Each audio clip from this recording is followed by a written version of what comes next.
Hola, mi nombre es Diana y en este video te voy a compartir un poco del análisis del texto Análisis de Política Pública en Educación como línea de investigación, escrito por Pedro Flores Crespo. Este documento realmente es clave para poder comprender cómo es que se estudia la política pública desde la comprensión de su origen, desde la comprensión de su creación, pero también de quiénes son los actores que participan de y para la creación de precisamente estas políticas públicas desde una perspectiva mucho más amplia como lo es la línea de investigación.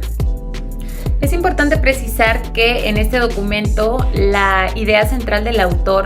es que el análisis de política pública en educación es una herramienta imprescindible para poder comprender cuáles son las decisiones del Estado y cuál es el impacto que tienen en los sistemas educativos, especialmente en contextos de desigualdad. Flores Crespo, en este sentido, pues propone superar visiones reduccionistas que consideran a las políticas públicas como una decisión meramente de gobierno y en cambio en este artículo, en este texto nos invita a estudiar cómo es que diversos actores sociales, culturales y políticos intervienen en la creación de estas políticas públicas, en la implementación y también en su evaluación.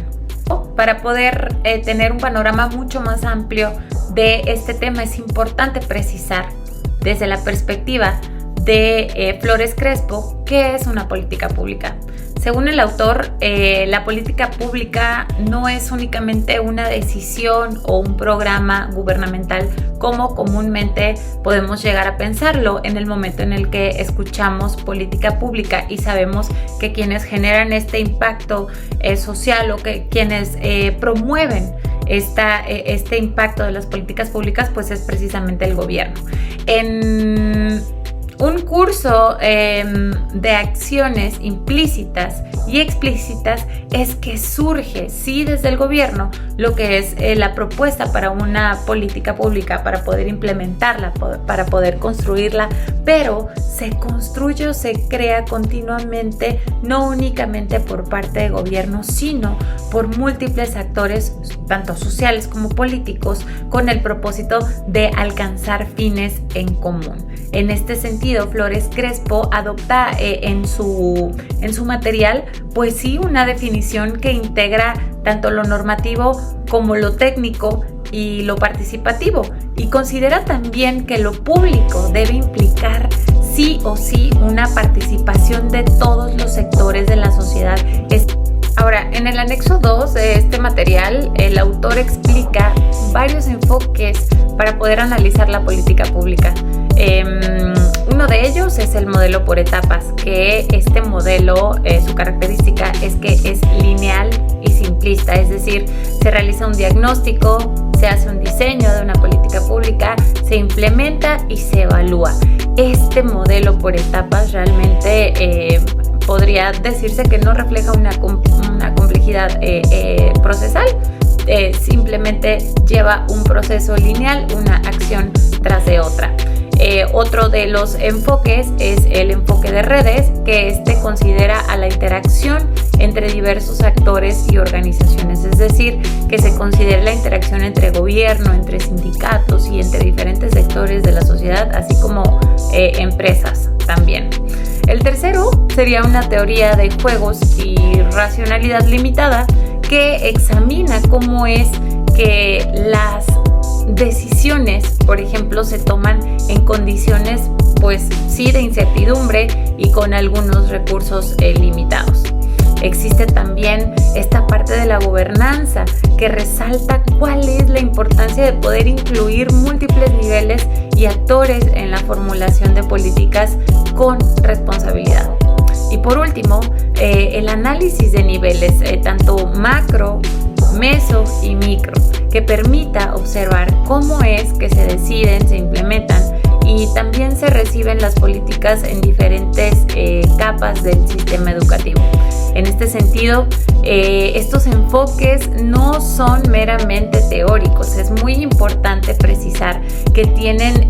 pues sí un impacto directo en cómo es que entendemos y cómo es que evaluamos el impacto que tienen las políticas públicas educativas. Por ejemplo, una política educativa se diseña a lo mejor sin tomar en cuenta las condiciones de las escuelas a nivel micro y es muy probable que fracase. Otro ejemplo sería cuando desde esa planificación o desde ese impulso de la creación de una política pública se ignore la participación de los docentes. Por ejemplo, si hablamos de una política pública educativa, se ignore la participación de los docentes, se ignore la participación o la opinión de los estudiantes, de las familias o de las comunidades, y se puede llegar a perder de vista lo que realmente hace efectiva o hace eficaz una política pública. Para efectos de la comprensión de este texto, bueno, pues es importante que mencione que nos invita a repensar cómo es que analizamos las políticas públicas en educación, cómo esta propuesta de Pedro Flores nos abre el panorama para poder ir más allá del Estado como único actor y considerar también múltiples niveles, ¿no? Considerar cuáles son los actores, cuáles son los métodos que se utilizan para poder comprender realmente qué es lo que está funcionando y qué no. Y además también sentirnos nosotros como esos creadores, como esos actores, tanto políticos como estos actores educativos que van a llevar tanto o a coadyuvar para que se creen, para que se ponga en foco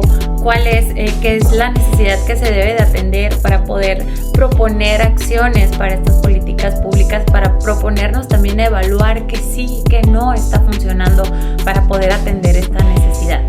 Y bueno, pues hasta aquí sería todo. Gracias por acompañarme. Espero que este video te haya dado claridad sobre cómo es que se puede analizar una política pública desde una mirada,